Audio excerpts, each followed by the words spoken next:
अपने माधवदास भक्त के लिए ठाकुर जी जगन्नाथपुरी छोड़ करके वृंदावन चले गए।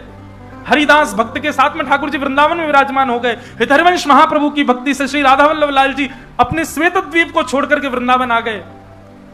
श्री हरिराम व्यास जी के लिए जुगल किशोर जी प्रकट हो गए।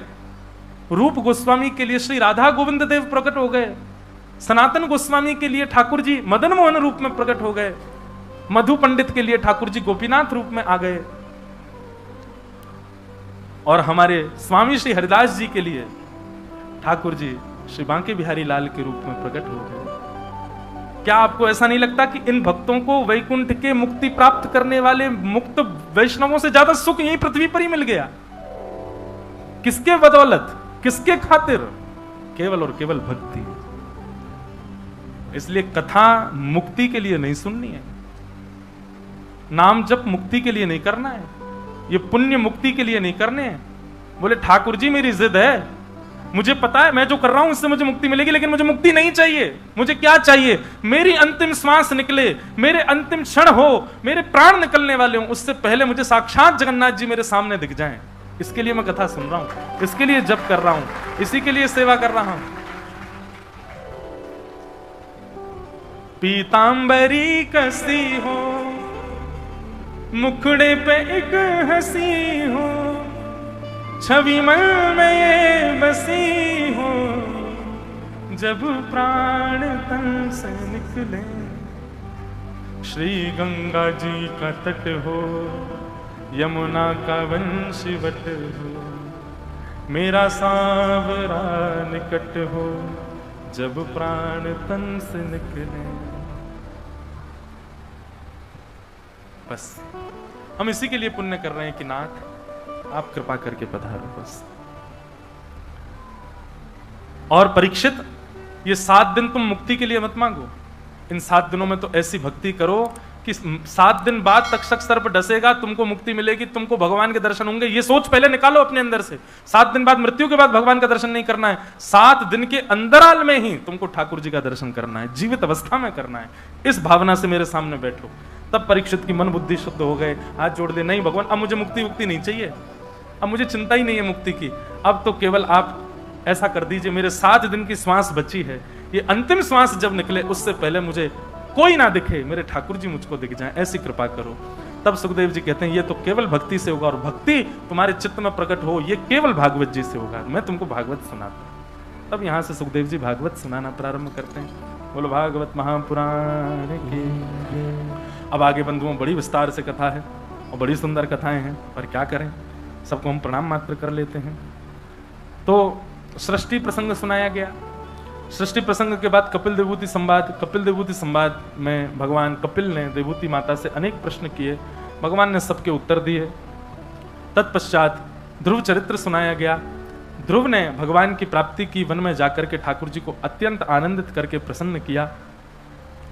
और ध्रुव ने अपनी भक्ति में भगवान से व्यसन मांगा, एडिक्शन। ठाकुर जी, मुझे इतनी अच्छी बात लगती है ध्रुव जी की। ध्रुव जी भगवान से कहते हैं, भगवान कहते हैं वरदान मांगो। ध्रुव क्या चाहिए? तो ध्रुव जी कहते हैं कि भक्ति मुह प्रवहता त्वयि में प्रसंगो भूयादनंत महता ममलाशयाना ये नांजसोल्वण मुरु व्यसनम भवाब्धिन निश्चय भवत गुण कथा मृतपान मत। देखो, एक बात मैं 2-3 कथाओं से कहता आया हूं, आपको भी कहूं। भक्ति में यह जरूरी नहीं कि आप कितनी देर बैठते हो ठाकुर जी के सामने। भक्ति में यह जरूरी नहीं आप कितनी परिक्रमा लगाते हो। भक्ति में यह जरूरी नहीं आप कितनी माला करते हो। भक्ति में यह जरूरी नहीं आप ठाकुर जी का कैसा श्रृंगार करते हो, कैसा भोग पधराते हो। ये सब आवश्यक नहीं है। भक्ति में आवश्यक क्या है? आपका प्रस्तुतिकरण कैसा है, आप ऑफर कैसे करते हो ठाकुर जी को। जो भी कर रहे हो वो किस प्रकार से, आपके भाव कैसे हैं उस समय। हम लोग करते हैं ना कि लोगों से पूजा करते हो, सुबह सुबह कुछ करते हो, पढ़ो, हाँ हनुमान चालीसा करता हूँ। दूसरे दिन सुनने बैठो, कैसे करता हूँ, जन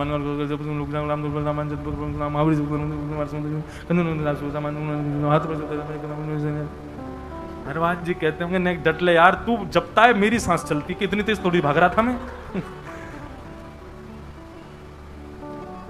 नाम जप करते हैं, नाम जप करते करते, सही बता ना, नाम जप करते करते माला कई बार हाथ से छूट जाती, पूरी होने से पहले कितना कष्ट होता है। राम बड़ी मुश्किल से तो करी थी, हो गई। एक आजकल एक और है, वो काउंटर रखते हैं लोग, काउंट करते हैं उसमें कितने नाम हो गए हमारे। काउंटर जपते जपते जपते जपते महाराज पहुंचा दिया आपने 2-2.5 लाख। अब आए दिन देखें 2 लाख नाम पहुंच गए हमारे। तभी किसी बालक ने रिफ्रेश कर दिया, 0 कर दिए सवरे। नींद नहीं आ सकती फिर। अरे ये नहीं है। आपकी ऑफरिंग देखते हैं ठाकुर जी, आप ऑफर कैसे करते हो। मैं कहा करता हूं कि पाव भाजी ढकेल पे खाओ बाहर रोड पे, कितने रुपए की मिलेगी? 15 रुपए की मिलेगी। वही पाव भाजी 7 स्टार होटल में जाके ऑर्डर करो, 1000-1500 की मिलेगी। अंतर क्या है? ऑफर। आपको वो उसका प्रस्तुतिकरण, उसकी ऑफरिंग देखो। वो आपको एक सामान्य से कागज की थाली में दे रहा है, वो एसी चल रहे हैं महाराज, बढ़िया झूमर लगा, महंगा वाला ऊपर टेबल पर बैठे हो, और महंगा तो मिलेगा ही। ठीक वैसे ही भक्ति में आपका प्रस्तुतिकरण दिखते हैं ठाकुर जी। स्तुति सब गाते हैं, पर हर किसी की स्तुति का प्रस्तुतिकरण देखो। अब यहां पर ध्रुव जी क्या कह रहे हैं भगवान से कि नाथ मेरी भक्ति पता कैसी हो? मेरी भक्ति ऐसी हो जैसे एक व्यसनी होता है, व्यसनी व्यक्ति होता है, एक नशेड़ी व्यक्ति की तरह मेरी भक्ति हो। भगवान बोले क्यों? तुम व्यसन की तरह भक्ति क्यों करना चाहते हो? बोले महाराज व्यसनी व्यक्ति में एक बहुत अच्छा गुण होता है। बोले कैसा गुण होता है? बोले व्यसनी व्यक्ति हर चीज में यही सोचता रहता है मैं अपना व्यसन कैसे भोगूं। जैसे आज मौसी के बच्चे आए हैं, आज तो हम पिएंगे। मौसी के बच्चे आए, आज बहन की शादी, आज तो रह ही नहीं सकते, आज तो शादी है। उसको हर चीज में क्या बहाना चाहिए? मुझे पीना है, मुझे खाना है। बोले आज क्या हो गया? आज लाइट चली गई, राहुल केला की 12 घंटे की लाइट, आज तो पीना ही पड़ेगा, क्या करें? रात कैसे कटेगी हमारी? ऊपर छत पे पिएंगे। आज मेरा विवाह पक्का हो गया, खुशी में पीऊंगा। 4 दिन बाद लड़की ने मना कर दिया, मुझे तुमसे ब्याह नहीं पी, दुख में पीऊंगा। पीना तो मुझे है। मैं फर्स्ट रैंक से पास हो गया, तब तो पीना पड़ेगा। फेल हो गए बेटा तुम, अब तुम कुछ नहीं कर पाओगे, तो गम में तो पीऊंगा ही मैं। अरे कहां तक बताएं महाराज, ये तंबाकू आदि खाने वाले कैसे कैसे व्यसनी होते हैं। वो कथा में 3 घंटा बैठ थोड़ी सकते हैं। कीर्तन कथा में गाया जाता है ताकि सबकी सुस्ती चली जाए, ताकि सब लोग करताल बजाएं, थोड़ा नहीं आनंद और आवे। पर व्यसनी व्यक्ति तो ये सोचता है महाराज जी कीर्तन कब करेंगे। कीर्तन होते ही वो अभी आता हूं लघु शंकर, वो गिचाएगा, खा के आएगा। कैसा व्यसनी? व्यसनी व्यक्ति केवल बहाने ढूंढता है व्यसन को भोगने के। ध्रुव जी कहते हैं नाथ मैं भी व्यसनी व्यक्ति की तरह हो जाऊं, मैं भी केवल बहाने ढूंढा करूं आपका भजन करने के लिए। आज क्या है भाई, आज तुम पास हो गए, आज तो मैं भजन करूंगा, पास हो गया। फेल हो गए, आज तो भजन करना पड़ेगा, फेल हो गया। आज क्या है, बहन की शादी है, आज तो भजन करना पड़ेगा। मौसी के बच्चे आए, चलो सब मिलके भजन करेंगे। लाइट आ गई, एसी चल रहा है, एसी में बैठ के करेंगे। लाइट चली गई महाराज, तो क्या ऊपर छत पे बैठ के करेंगे? आज माँ ने पाव भाजी बनाए, फिर तो पाव भाजी खाने के बाद ही करेंगे। आज तो व्रत है, व्रत में तो करना ही चाहिए। ध्रुव जी की स्तुति का देखो प्रस्तुतिकरण। ठाकुर जी से कह रहे हैं कि नाथ मुझे व्यसनी बना दो। और ये बात कोई मनगणंत नहीं, लिखा है ये नांज सोल व्यसनम भवाब्धिम, मुझे व्यसन लग जाए आपकी कथा सुनने का। जीवन की कैसी भी स्थिति आए, उस हर स्थिति में व्यसनी केवल व्यसन ढूंढता है। मैं जीवन की हर स्थिति में केवल ये सोचूं कि चलो ठाकुर जी को भज लिया जाए। मेरा जीवन ऐसा एक व्यसनी की भांति कर दो नाथ। भगवान खूब जोर से हंसे ध्रुव जी की स्तुति सुन के। वाह ध्रुव, हम तुमसे बहुत प्रसन्न हैं। बस यही तो हमारा उद्देश्य है, हम उनको प्रसन्न करना चाहते हैं। हमारी प्रस्तुतिकरण ऐसी हो। दाल चावल बना दिए, भोग लगा दिया ठाकुर जी का। ठाकुर जी भी ऊब जाते हैं, रोज 100 ही बना दे। कुछ नया तो करो, कुछ नवीनता तो लाओ उसमें, कुछ तो उसमें नवीनता करो। रोज एक ही स्तुति ठाकुर जी को सुना देते हो, उससे कब कितनी दिन मन लगेगा ठाकुर जी का? ठाकुर जी कुछ ना कुछ नवीन करते रहो ना। मैं कहता हूं इसको अपनी भाषा में रोलर कोस्टर भक्ति करो ठाकुर जी की। कभी तो ले गए ऊपर महाराज, ठाकुर जी बैठे, हाँ हाँ अब क्या करेगा पता नहीं, नीचे आ गए, अब तो ओ ठाकुर जी आनंद देते रहे, हंस रहे ठाके मार के। बोले या के संग बहुत आनंद आवे भाई, बहुत आनंद करावे मुझे। कभी तो खूब ऊंचो ले जाए, कभी ऐसा महाराज नीचे घुमावे, पेट में गुदगुदी कर दे मेरी। ठाकुर जी को ऐसा सुख मिले, ऐसी भक्ति करो ना ठाकुर जी की। 50 साल हो गए, एक ही तरीका से वही चल रहा है जैसा 50 साल से है, वैसी भक्ति चाहिए। ठाकुर जी नहीं बैठते फिर वहां पे, अपना प्रतिनिधि छोड़ दे तो तुम रहो यहाँ पे, अपनी मूर्ति को दो, तू रहे यहाँ पे, तू ही खा इसके दिन के रोज के चना बादाम, मुझ पे नहीं खपते। तो ध्रुव जी की स्तुति से हमने ये सीखा, ध्रुव जी ने भगवान की स्तुति गाई। इन्हीं के वंश में आगे चल करके राजा अंग हुए, उनके बेटा बैन हुए, बैन के पुत्र पृथु हुए। पृथु महाराज ने भगवान की स्तुति गा करके 10,000 कान मांगे। ऐसे पृथु महाराज को हम प्रणाम करते हैं। फिर आगे चल करके महाराज भूगोल खगोल का वर्णन किया गया और नरकों का वर्णन करते हुए अजामिल उपाख्यान सुनाया गया। तत्पश्चात वृत्रासुर की स्तुति सुनाई। वृत्रासुर ने भगवान की स्तुति गाई है। अहम हरे तब पादैक मूल दासानुदासो। जितने भी वैष्णव यहां बैठे हैं, वृत्रासुर की स्तुति निकालिए प्रिंट और याद कीजिए, रोज गाया कीजिए अपने ठाकुर जी के आगे, और अर्थ आज सुनकर के जाइए वृत्रासुर कहता क्या है अपने ठाकुर जी से। श्रीमद वल्लभाचार्य जी महाराज कहते हैं हर वैष्णव को निष्काम भक्ति किसको कहते हैं, ये वृत्रासुर से सीखो। वृत्रासुर की कथा भी कई बार मैंने विस्तार से सुनाई है। यहां हम अन्य कथाओं का विस्तार करेंगे राहुल किला में, जो जो हमके रह जाती हैं कथाओं में। आज तो नंदोत्सव कर दें, फिर कल से वेणु गीत युगल गीत प्रयास करेंगे, अगर उनका विस्तार हो पाया तो उन्हीं का भाव रखेंगे। और कल कथा में श्री गिरधर लाल जी भी पधारेंगे। बोले गिरधर लाल प्यारे की। कल एक कोई टीवी या 2 टीवी ऐसे लगवा देना इधर, क्योंकि हमारे लाल जी छोटे से दूर से दिखेंगे नहीं, तो एक टीवी में कैमरा वाले भैया थोड़ा फोकस करके दिखाएंगे तो आप सबको दिख जाएंगे। कल ही आएंगे ना, कल पधारेंगे। कल श्री गिरधर लाल जी पधारेंगे। 56 भोग यहाँ होगा उनका, बड़े आनंद के साथ हम लोग करेंगे उत्सव। तो वृत्रासुर क्या कहता है, बहुत ध्यान से सुनो।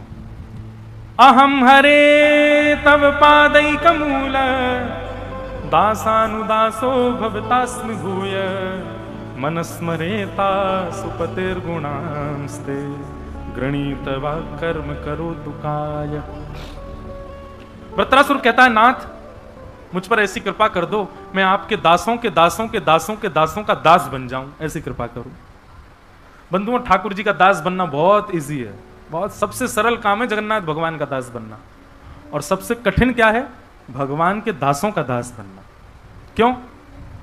आप जानते हो क्योंकि कि आप जगन्नाथ जी को कुछ भी ऑफर करोगे, कुछ कहेंगे थोड़ी सब स्वीकार कर लेंगे, पर उनके दास तो आपको टोक देंगे। गले में सूखी माला पहना दी, तुरंत उतार के धर देंगे। भोजन में यदि रोटी जली भई तो पाएंगे नहीं, छेना पूड़ा ज्यादा ही जला हुआ तो कौन खाएगा। एक जगह मैं गया, वहां छेना पूड़ा, बोले महाराज जी खाओ। मैंने कि अरे भैया हम बहुत खा लिए, बहुत दिन से खा। नहीं ये तो खाने पड़ेगा। अब अंदर अंदर का तो खा गए, वो बाहर जला हुआ छोड़ दिया। बोले ये नहीं खा, ये तो सबसे ज्यादा इंपॉर्टेंट होता है। अब वो इतना जला हुआ था कि उसको कैसे खाया जाए। खा तो गए, पूरा मुंह काला पड़ गया। तो भाई ठाकुर जी खा सकते हैं, ठाकुर जी सब प्रकार की आपकी सेवा स्वीकार कर लेंगे, पर वैष्णव की सेवा करोगे, वैष्णव तो टोक देगा आपको। ऐसे नहीं कर सकते। ठाकुर जी को कैसे प्रणाम करो, बेचारे यूं ही खड़े रहेंगे। वैष्णव को गलत प्रणाम किया तो आपको टोकेगा, ऐसे प्रणाम नहीं करते, ऐसे प्रणाम करो। वैष्णव की सेवा करना, दासों के दासों की सेवा करना, वो तो कठिन है। ठाकुर जी के आगे झुकना तो कोई भी झुक जाता है, ठाकुर जी के दासों के आगे झुक के दिखाओ, तब माने। भरी गर्मी पड़ रही है, फर्श बिल्कुल गर्म हो गया, तभी कोई वैष्णव दिख जाए तो नियम है कि जहां दिख जाए वहीं प्रणाम करो। कैसे करोगे, पृथ्वी तो गर्म है, नहीं कर सकते। दास बनना ठाकुर जी का बहुत सरल है, पर दासों का दास बनना बहुत कठिन है। ठाकुर जी के दासों का दास नहीं बना। तो वही बात यहां वृत्रासुर कह रहे हैं, नाथ सरल भक्ति क्यों करूं, मैं आपका दास तो पूरी दुनिया है, मैं आपका दास नहीं बनना चाहता। बोले तो क्या बनना है, बोले दासानुदासो भवतास्मि भूय, दासों के दासों का दास बनाओ। ठाकुर जी बोले अच्छा, तुम जरूर हमको ये, आज की भाषा में कहूं तो बटरिंग कर रहे हो, ये हमको तुम केवल लुभाने के लिए ये चिकनी चुपड़ी बातें कर रहे हो, ताकि तुम्हारी बातों से हम रीझ करके कह दें कि कुछ मांग लो, और सही तुम हमसे कह दो कि ब्रह्मा की पदवी दे दो। हम सब जानते तुम्हारी बात।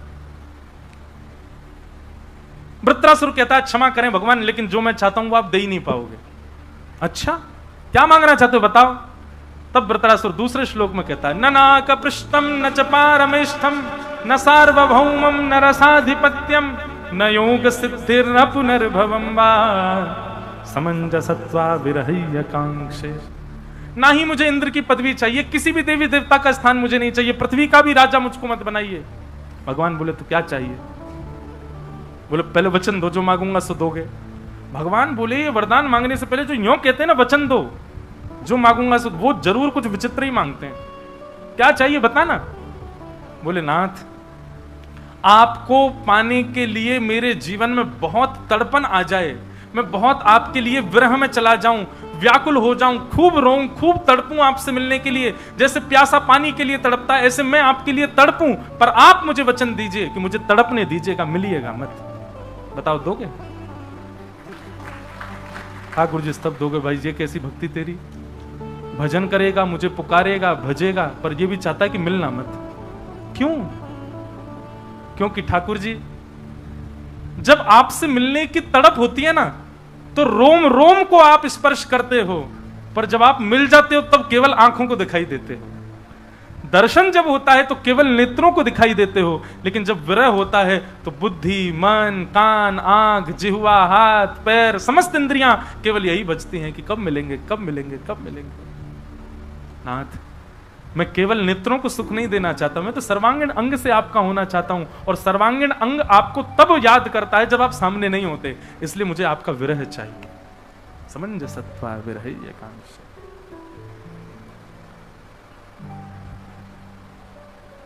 इस प्रकार वृत्रासुर ने भगवान की स्तुति गाई। बोलो भक्त वत्सल भगवान की। ऐसे ऐसे प्रसंग हैं भैया भागवत में, कहां ले जाएं हम इनको। इतनी कथा करते हैं पर हर बार हर कथा में कुछ नवीन भाव प्रकट हो जाता है।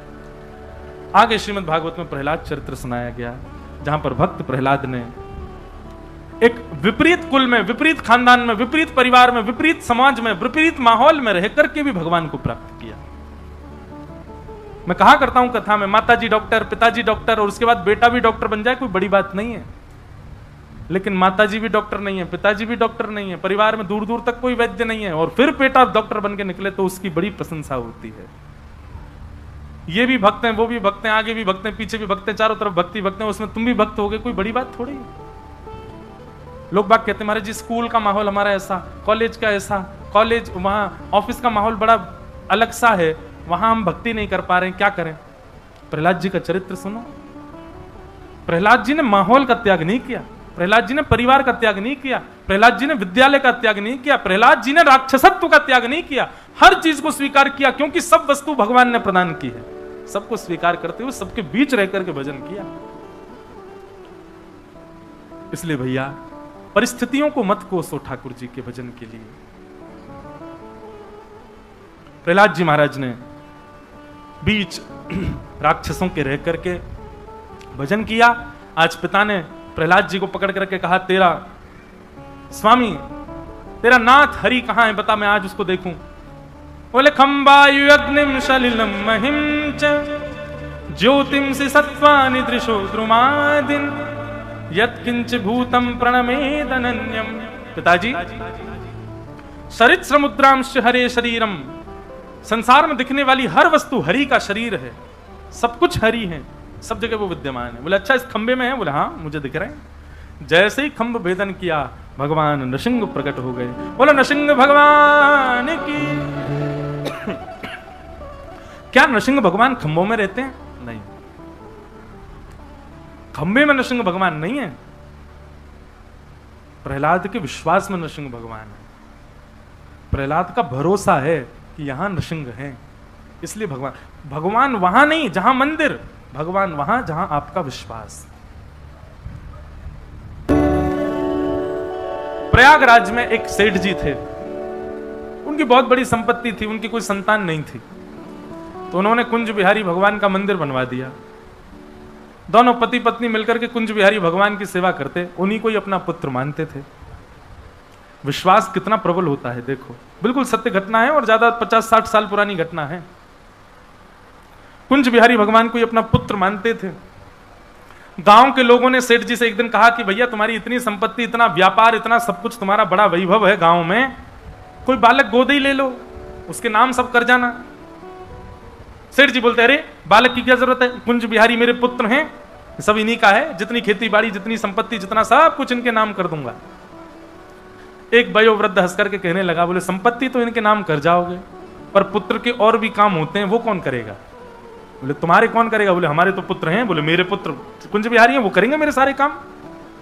बोले अरे काम तो सुनो। बोले बताओ। बोले पिता की मृत्यु पर पुत्र आकर के अंतिम संस्कार करता है, तुम्हारे कुंज बिहारी करेंगे तुम्हारा संस्कार? एक क्षण के लिए कुंज बिहारी की ओर देखा और नेत्रों में आंसू भर आए सेठ जी के। बोले कि मैं देखने के लिए बैठा तो नहीं रहूंगा तब, पर तुम लोगों को दिखेगा, मेरा संस्कार यही करेंगे आकर के।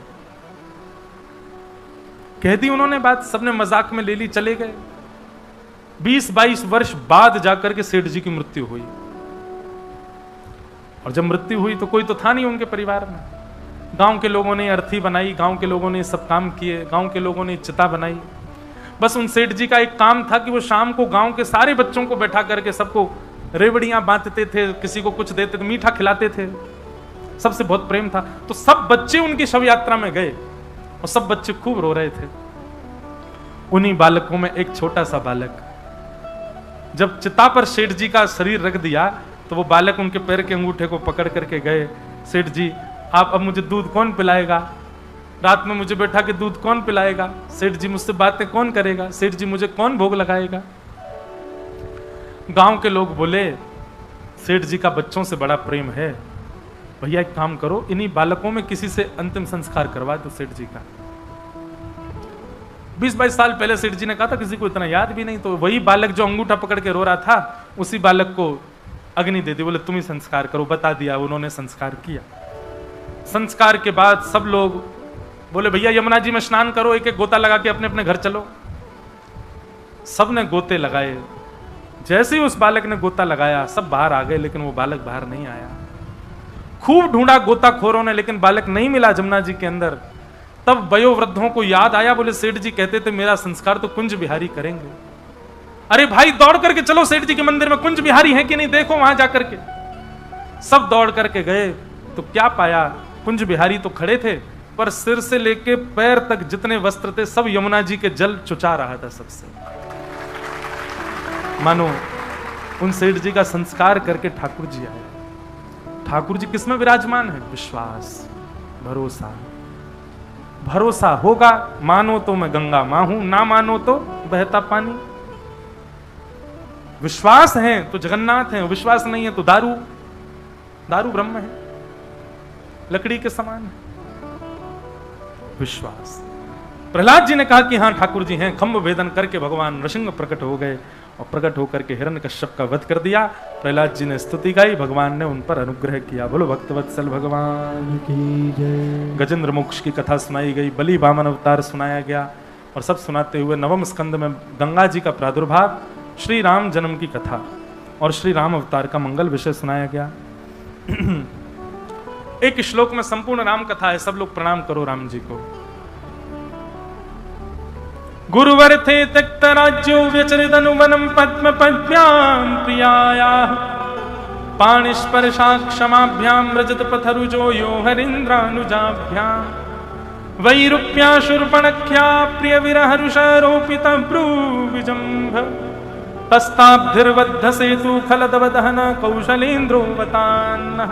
बोलो राजा रामचंद्र भगवान की जय। भगवान श्री राम का मंगल विषय यहां सुनाया गया। 2 अध्यायों में श्री राम कथा सुनाई गई। तत्पश्चात यहां पर चंद्रवंश की कथा सुनाई और उसी चंद्रवंश में प्रकट हुए भगवान श्री कृष्ण। अब यहां से 10वां स्कंद प्रारंभ होता है कि कथितो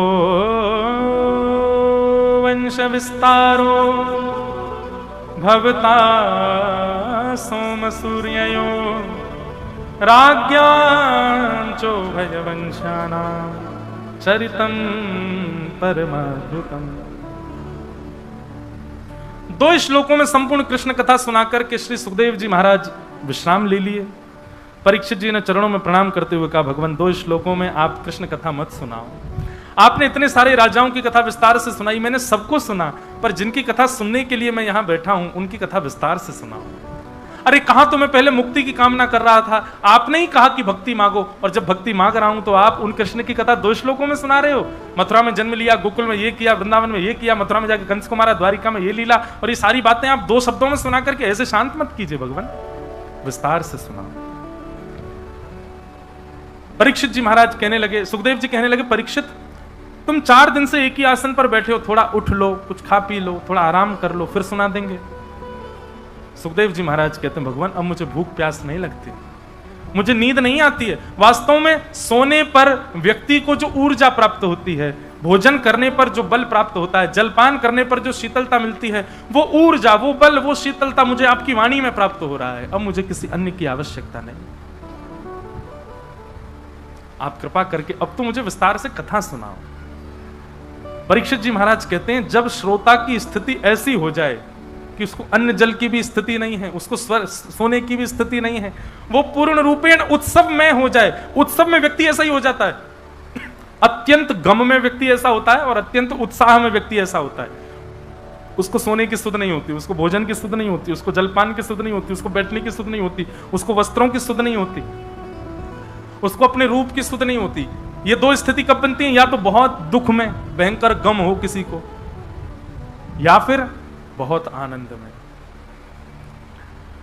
सुखदेव जी की स्थिति, परीक्षित की स्थिति परम आनंद की है। अब वो कहते हैं कि मुझे विस्तार से सुनाओ भगवान। और अब यहां से कृष्ण कथा का प्रारंभ होता है। बहुत सज धज के आप सब लोग बैठे हो बड़े भाव से। अब भैया राहुल केला को छोड़ो, अब हम चल रहे हैं सबरे गोकुल। अब तो आज से कथा गोकुल में चली जाएगी, ब्रज में ही होएगी कथा, और ब्रज भाषा में होएगी। कोई को समझ आए तो अच्छा, नहीं आए तो फिर कोई बात नहीं। वसुदेव गृहे साक्षात् भगवान पुरुष परः जनिष्ये तत्प्रियार्थम सभवन्तु सुरस्त्रियः। भगवान ने आकाशवाणी करके पृथ्वी को बता दिया कि तुम चिंता मत करो, पृथ्वी तुम्हारे भाल को हल्का करने के लिए हम वसुदेव के घर पुत्र श्री कृष्ण बन करके आएंगे। यहां पर मथुरा के राजा उग्रसेन के बेटा का नाम है कंस, और उग्रसेन के छोटे भाई देवक की बेटी का नाम है देवकी। तो मतलब अपने चाचा की बेटी का ब्याह कंस ने वसुदेव जी के साथ में करा दिया। वसुदेव जी के साथ देवकी का ब्याह हुआ, और उस ब्याह के उपरांत कंस विदा करने के लिए जा रहा था। तभी देवताओं ने आकाशवाणी करके कहा, कंस, इसी बहन को जिसको तुम विदा करने जा रहे हो, इसी का 8वां गर्भ तुम्हारा काल होगा। जैसे ही सुना काल होगा, तुरंत उसकी मनस्थिति बदल गई। अच्छा एक बात सुनो, आपके मन में आया मुझे जगन्नाथपुरी जाना है, वहां जाके महाप्रसाद पाना है, वहां जाके समुद्र स्नान करना है, वहां जाके संतों के दर्शन करने हैं। आपके मन में ये भाव बहुत तीव्रता से प्रकट हो गया, और अचानक से किसी ने थोड़ा सा कुछ आके कह दिया, अरे जगन्नाथपुरी में तो ऐसा है, और तुरंत आपका मन खट्टा हो जाए, तो समझ जाना आप ही कंस हो, जो एक क्षण में एक बात पर ठाकुर जी पर अविश्वास कर देते हैं, वो कंस है। लेकिन कोई कितना भी कुछ कहता रहे, आपके तन पर, आपके चित्त पर उसका कोई प्रभाव ना पड़े। ठाकुर हमरे रमण बिहारी, हम हैं रमण बिहारी के, साधु सेवा धर्म हमारा, काम न दुनियादारी से। कोई भला कहे चाहे बुरा कहे, हम हो चुके रमण बिहारी के, साधु सेवा धर्म हमारा, काम न दुनियादारी से। ठाकुर हमरे रमण बिहारी, हम हैं रमण बिहारी के। भैया ठाकुर जी के प्रेम में और संसार प्रेम में अंतर कहां रहा? आपका ब्याह पक्का हो गया, किसी ने आके कहा अरे लड़का तो ऐसा है, और आपने तुरंत ब्याह तोड़ दिया, तो संसार की बात है, संसार में ये कर सकते हो। आपके अनुकूल व्यक्ति नहीं, उसको छोड़ सकते हो। पर एक बार ठाकुर जी के हो गए, उसके बाद ठाकुर जी पर संशय होना, ये तो राक्षस बुद्धि है। आपसे किसी ने आकर के वृंदावन की बुराई कर दी, आपसे किसी ने आकर के कथा कहने वालों की बुराई कर दी, और आपने कथा में जाना ही बंद कर दिया उसकी वजह से। आप ही तो कंस ने भी तो यही किया था, अपनी बहन को विदा करने जा रहा था, अच्छा काम कर रहा था। देवताओं ने केवल इतना कह दिया, इसी बहन का 8वां गर्भ तेरा काल होगा। बोले मैं बहन को ही मार दूंगा, तो गर्भ होगा ही नहीं। ये कंस नहीं है तो कौन है?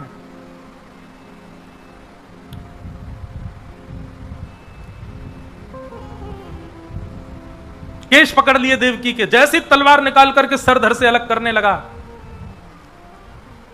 वसुदेव जी ने चरण पकड़ लिए, जितने बालक होंगे हम सब तुमको दे देंगे, लेकिन देवकी को मत मारो। वसुदेव जी की बात पर विश्वास करके देवकी को मुक्त कर दिया, दोनों को कारागृह में डाल दिया। 6 बालकों की हत्या कंस ने की और 7वें बालक के रूप में स्वयं शेषनाग भगवान ही शेषावतार बलराम जी के रूप में पधारे। परंतु कुछ महीना देवकी के गर्भ में रहे होंगे, भगवान को मन में आया कि भाई ये बलराम जी हैं, बड़े क्रोधी हैं, जन्म लेते ही मार देंगे कंस को, और इन्होंने कंस को मार दिया तो जो काम हमको करना है वो तो हो ही नहीं पाएगा। योग माया को बुलाया, वैष्णो देवी को बुला करके कहा कि आप जाइए, जाकर के हमारा एक काम कर दीजिए। बोले क्या? दाऊ दादा को देवकी मैया के गर्भ से स्थानांतरित करके रोहिणी मैया के गर्भ में पहुंचा दो। रोहिणी भी वसुदेव जी की पत्नी है, और ऐसा वर्णन आता है कि वसुदेव जी महाराज हर महीना 2 महीना में, उनकी 7 पत्नियां थी, वो अपनी पत्नियों से मिलने जाते थे।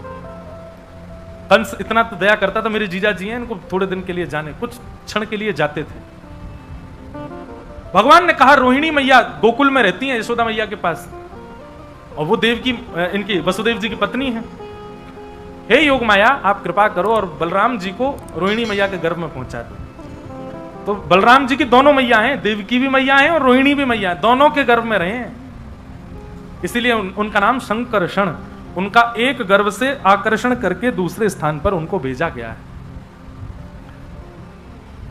कंस को पता चला 7वां बालक गर्भ में ही खत्म हो गया, और 8वें बालक के रूप में भगवान श्री कृष्ण पधार रहे हैं। भादों का महीना, अष्टमी तिथि। कंस ने महाराज द्वारपाल बढ़ा रखे हैं, सैनिक बढ़ा रखे हैं, 2-2 ताले लगवा रखे हैं, कहीं से भी मेरा शत्रु निकल के भाग ना जाए। लेकिन जिस दिन ठाकुर जी का प्रादुर्भाव हुआ, उस दिन ऐसी ब्यार बह रही है, ऐसी हवा चल रही है कि उसमें इतनी अच्छी सुगंध है, उसका स्पर्श अच्छा लग रहा है, उसकी सुगंध अच्छी लग रही है, सबको बहुत सुख लग रहा है। सब आज चैन की नींद में सो रहे हैं, सबको इतनी गहरी नींद आई है कि महाराज जो जहां बैठा है उसको ऐसा लग रहा है यही मखमली गद्दा, यहीं सो जाओ। बारिश के बाद एक ऐसा माहौल हो जाता है, वातावरण, ऐसी हवा चलती है, खिड़कियां खोल देते हैं लोग, पंखे बंद कर देते हैं, उस दिन सबको सुख लगने लगता है। ऐसा ही सुख का वातावरण पूरे गोकुल में, पूरे ब्रह्मांड में हो गया। गहरी निद्रा में कंस सोए हैं, सारे सैनिक सोए, द्वारपाल सोए, सब सोए हैं, केवल वसुदेव और देवकी जागे हैं। और जैसे ही भादों का महीना, अष्टमी तिथि, अर्धरात्रि का समय हुआ, एक दिव्य तेज देवकी मैया के गर्भ से प्रकट हुआ और शंख चक्र गदा पद्मधारी श्री बाल कृष्ण प्रभु प्रकट हो गए। बोलो बाल कृष्ण लाल की जय। हाथ जोड़ करके सब लोग प्रणाम करो। तमद्भुतम बालकमम्बुजक्षणम चतुर्भुजम शंख गदायुधायुधम श्रीवत्सलक्ष्मं गलसौभकौस्तुभम पीतांबरम सांद्रपयोदसौभगम। ठाकुर जी का चित्र अपने मन में बनाओ। कैसे हैं ठाकुर जी? बोले नन्हे से बालक हैं ठाकुर जी, लेकिन ठाकुर जी की 4 भुजा हैं और चारों भुजाओं में शंख चक्र गदा पद्म धारण किया है। नन्हे से ठाकुर जी हैं लेकिन पीतांबरी पहन के आए हैं। नन्हे से ठाकुर जी हैं, पीली धोती पहन के आए हैं। नन्हे से ठाकुर जी हैं लेकिन ऐसा लग रहा है चंदन की इत्र लगा के आए हैं। घुंघराले केश हैं, सिर पर मुकुट धारण किया है, गले में कौस्तुभ मणि पहन करके भगवान आए हैं। देवकी मैया और वसुदेव जी ने प्रणाम किया और देवकी मैया ने प्रार्थना की, भगवान आपने बड़ी कृपा की कि आप हमारे यहां संतान बन के आए, लेकिन अनुभव तो पूरा पूरा कराओ, फीलिंग तो आ ही नहीं रही है। बोले क्यों? कपड़े पहन के कौन सा बालक आता है? और 4 भुजाओं में कौन सा बालक जन्म लेता? और बालक जन्म लेती खड़ा हो गया सामने। वो तो देवकी मैया थी, आजकल की मैया होती है, जन्म लेती बालक खड़ा हो जाए तो प्राण त्याग दे भैया। मैया बोली कौन आ गया ये? ठाकुर जी। ऐसा अनुभव तो कराओ कि आप बालक बन के आए हो। भगवान बोले देखो, हम पूर्ण रूपेण यदि लीला में प्रवेश कर गए तो फिर पूरी लीला करेंगे, और पूरी लीला करेंगे तो फिर लीला हमारी थोड़ी बड़ी है, हमको कुछ दिन के लिए ब्रज भेजना पड़ेगा आपको। ब्रज में जाएंगे, ब्रजवासियों का प्रेम लेकर के, वहां बढ़िया माखन मिश्री खाए करके, और महाराज थोड़े 11 वर्ष की आयु हो जाएगी, नहीं थोड़े बड़े हो जाएंगे, तब आएंगे, तब आकर के कंस को मारेंगे। इतने दिन का वियोग सह पाओ मैया तो बताओ। देवकी मैया बोली आप जीवन पर्यंत पुत्र के रूप में प्राप्त हो गए, उसके लिए 11 वर्ष के लिए यदि तप करना पड़े तो मैं करूंगी, पर आप बालक बने। भगवान बोले तो वसुदेव जी सुनिए, हम अभी बालक बन जाते हैं, मैया अपना पयोधर पान करा देगी, फिर आप ये डलिया में हमको लिटा करके गोकुल छोड़े आना, और गोकुल में एक बालिका ने जन्म दिया है उसको ले आना, और फिर हम 11 वर्ष 56 दिन बाद आएंगे लौट करके। भगवान ने दुग्धपान किया, देवकी मैया के नेत्रों से आंसू गिरने लगे। ठाकुर जी को अपने वक्ष से लगा करके यशोदा मैया, देवकी मैया इतनी प्रसन्न है। परब्रह्म को पुत्र के भांति अपनी गोद में खिला रही हैं। वसुदेव जी बोले, भगवान आपने आज्ञा तो कर दी, पर मेरे हाथों में हथकड़ियां, पैरों में बेड़ियां, इतने दरबान कैसे लेके जाऊं? भगवान बोले, यही गलती करता है भक्त मेरे पास आने में, अपने बंधन गिनाता है मुझको। परिवार का बंधन, व्यापार का बंधन, पत्नी का बंधन, बच्चों का बंधन, ये बंधन वो बंधन, कैसे आऊं? ठाकुर जी कहते हैं, तुम केवल मेरे पास आओ, बंधन तोड़ने की जिम्मेवारी मेरी, बंधन खोलने की जिम्मेवारी, तुम बस चले आओ। वसुदेव जी बोले, तो भगवान क्या करना है? बोले, केवल मुझको गोद में ले लीजिए, बाकी सब हम कर लेंगे। और जैसे ही भगवान को गोद में लिया, हाथ की हथकड़ियां खुल गई, पैरों की बेड़ियां खुल गई, चट्ट चट्ट सारे ताले खुल गए, सारे बंधन भगवान ने छोड़ दिए, खोल दिए। यही करते हैं, आप बंधन मत गिनाओ ठाकुर जी को। ठाकुर जी हमारे पति से कहो ना हमको आन दिया करें, ठाकुर जी हमारी पत्नी को आप अपना भक्त बना लो, हमारे बच्चे आपके पास आते हैं तो ऐसा कहते हैं माता जी पिता ही पागल हो गए, बच्चों की वजह से हम नहीं। अरे ये सारे बंधन मत गिनाओ ठाकुर जी को, आप केवल चले जाओ, बाकी सुधारने संवारने की जिम्मेवारी ठाकुर जी की है, ठाकुर जी देख लेंगे बंधनों को। वसुदेव जी लेकर के ठाकुर जी को जा रहे हैं गोकुल की ओर। मंदम मंदम जलधारा, मंदम मंदम जलधारा गिर रही है, और मानो देवता आकाश में कह रहे हो, स्वागतम कृष्णा, स्वागतम कृष्णा, स्वागतम कृष्णा, स्वागतम कृष्णा, ओ स्वागतम कृष्णा, स्वागतम कृष्णा, स्वागतम कृष्णा,